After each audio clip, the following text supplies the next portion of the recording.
आदरणीय बंधुओं, माताओं व मेरी प्यारी बहनों, राधे राधे। आपका हमारे इस यूट्यूब चैनल पर बहुत बहुत स्वागत है।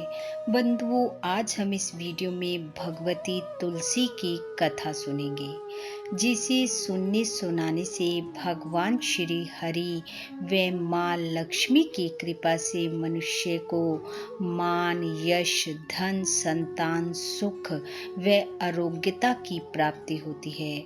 वैवाहिक जीवन सुखमय होता है। कथा सुनने के बाद यदि आप हमारे चैनल पर नए हैं तो कृपया हमारे चैनल को सब्सक्राइब करें, बेल आइकन को प्रेस करें ताकि हमारी वीडियो के नोटिफिकेशन सबसे पहले आप तक पहुंचे। वीडियो को शेयर व लाइक भी जरूर करें। भगवती तुलसी भगवान श्री कृष्ण के नित्य धाम गोलोक में तुलसी नाम की ही गोपी थी। वे भगवान श्री कृष्ण की प्रिय अनुचरी, अर्धांगिनी और प्रेयसी सखी थी। एक दिन वे भगवान श्री कृष्ण के साथ रास मंडल में हास विलास में रत थी कि रास की अधिष्ठात्री देवी भगवती राधा वहां पहुंच गई और उन्होंने क्रोधपूर्वक इन्हें मानव योनि में उत्पन्न होने का शाप दे दिया।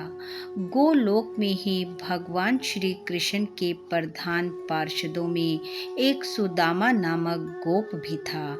एक दिन उससे श्री राधा जी की सखियों का कुछ तिरस्कार हो गया, अतः श्री राधा जी ने उसे दानव योनि में उत्पन्न होने का शाप दिया। कालांतर में भगवती तुलसी ने भारतवर्ष में राजा धर्मध्वज की पुत्री के रूप में जन्म लिया। अतुलनीय रूप राशि की स्वामिनी होने के कारण यहाँ भी उनका नाम तुलसी पड़ा। उधर श्री कृष्ण का ही अंश रूप पार्षद सुदामा परम वैष्णव दानव दंभ के पुत्र के रूप में उत्पन्न हुआ और उसका नाम शंखचूड़ हुआ। उसे भगवान श्री कृष्ण की कृपा से पूर्व जन्म की स्मृति थी। साथ ही वह दानवेंद्र श्री कृष्ण मंत्र और उन्हीं के सर्व मंगलमय कवच से संपन्न होने के कारण त्रिलोक्य विजय था।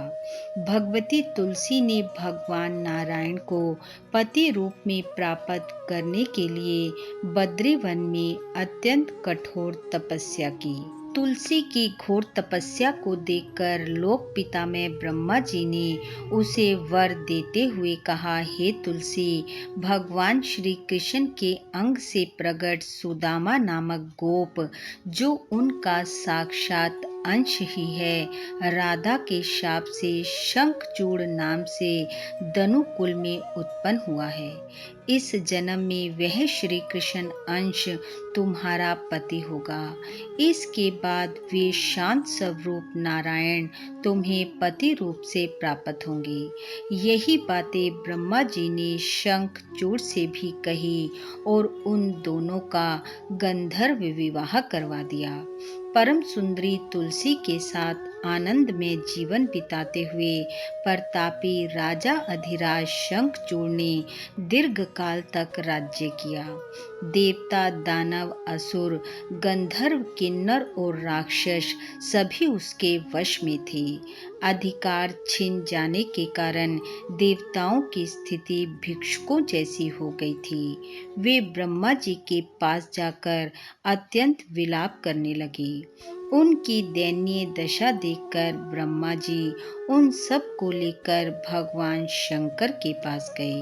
भगवान शिव उनकी बातें सुनकर ब्रह्मा जी सहित बैकुंठ में श्री हरि के पास पहुँचे। वहां पहुंचकर ब्रह्मा जी ने बड़ी विनम्रता के साथ सारी बातें भगवान श्री हरि से कही, जिसे सुनकर भगवान श्री हरि ने कहा, हे ब्रह्मा जी, शंखचूड़ पूर्व जन्म में सुदामा नामक गोप था।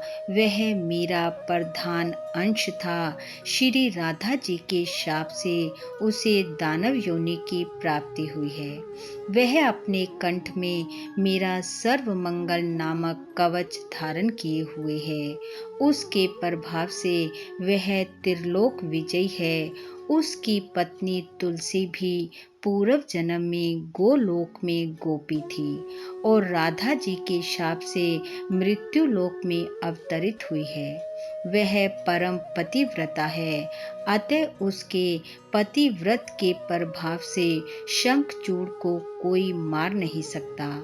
परंतु तुलसी मेरी नित्य प्रिय है, अतः मैं उसके लौकिक सतीत्व को भंग करूंगा और ब्राह्मण वेश से शंखचूड़ से कवच मांग लूंगा। तब भगवान शंकर मेरे दिए शूल के प्रहार से उसका वध कर सकेंगे। तब वह शंखचूड़ भी अपनी दानव योनि को छोड़कर मेरे गोलोक धाम में पुनः चला जाएगा। तुलसी भी शरीर त्याग कर पुनः गोलोक में मेरी नित्य प्रिया के रूप में प्रतिष्ठित होंगी। श्री हरि का यह कथन सुनकर भगवान शंकर शूल लेकर ब्रह्मा जी सहित श्री हरि को प्रणाम कर वापस चले गए। तब देवताओं ने शंखचूड़ को युद्ध के लिए ललकारा।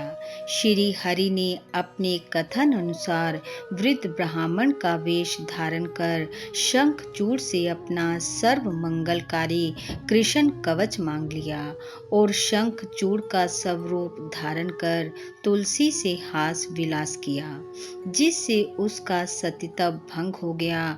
उसी समय भगवान शंकर ने श्री हरि के दिए त्रिशूल का प्रहार कर शंखचूड़ का वध कर दिया। इधर जब तुलसी को श्री हरि द्वारा अपने सतीत्व भंग और शंखचूड़ के निधन की जानकारी हुई तो उसने श्री हरि को शाप देते हुए कहा, हे नाथ, शंखचूड़ आपका भक्त था, आपने अपने भक्त को मरवा डाला। आप अत्यंत पाषाण हृदय हैं, अतः आप पाषाण हो जाएं। भगवान श्री हरि ने उसके शाप को स्वीकार करते हुए कहा, हे देवी, शंखचूड़ मेरे नित्य धाम गोलोक में गया है। अब तुम भी यह शरीर त्याग कर गोलोक को जाओ। तुम्हारा यह शरीर नदी रूप में परिणित होकर गंडकी के नाम से प्रसिद्ध होगा। मैं तुम्हारे शाप को सत्य करने के लिए भारतवर्ष में पाषाण शालग्राम बनकर तुम्हारे गंडकी नदी के तट पर ही वास करूंगा। गंडकी अत्यंत पुण्यमयी नदी होगी और मेरे शालिग्राम स्वरूप के जल का पान करने वाला समस्त पापों से मुक्त होकर विष्णु लोक को चला जाएगा। हे देवी, तुम्हारे केश कलाप तुलसी नामक पवित्र वृक्ष होंगे। त्रिलोक में देव पूजा में काम आने वाले जितने भी पत्र पुष्प होंगे उनमें तुम प्रधान मानी जाओगी। इस प्रकार लीला में प्रभु भक्तों के हित के लिए पाषाण शालिग्राम और उनकी नित्य प्रिय तुलसी वृक्ष के रूप में भारतवर्ष में अवतरित हुई। इस प्रकार जो भी मनुष्य भक्ति भाव से तुलसी जी की इस कथा को पढ़ता सुनता व दूसरों को सुनाता है, तुलसी के पत्ते से टपकते हुए जल को अपने सिर पर धारण करता है, उसे गंगा स्नान और 10 गोदान का फल प्राप्त होता है और सैकड़ों पापों से युक्त होने पर भी उसे यमराज देखने में समर्थ नहीं होते। बोलो भगवती तुलसी की जय। भगवान श्री हरि की जय। बंधुओं, भगवान श्री हरि की कृपा आप व आपके परिवार पर सदैव बनी रहे। आपका घर आंगन खुशियों से महकता रहे। इन्हीं शुभकामनाओं के साथ आप सबका बहुत बहुत धन्यवाद। राधे राधे।